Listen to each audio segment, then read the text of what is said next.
Hi friends, good evening. ఈరోజు మనము కాకరకాయ కారం తయారు చేసుకుందాం. కాకరకాయలు తీసుకొని ముక్కలుగా కట్ చేసుకొని ఒక క్లాత్ మీద ఆరబెట్టుకోవాలి. అలా ఆరిన ముక్కల్ని పాన్ ఫ్రై చేసుకుందాం.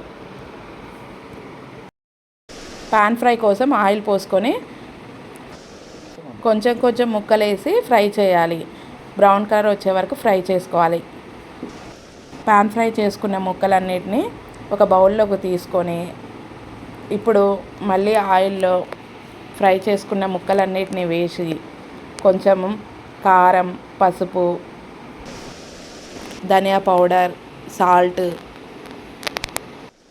ఎల్లిపాయలు వేసుకొని మిక్సీ పట్టుకోవాలి.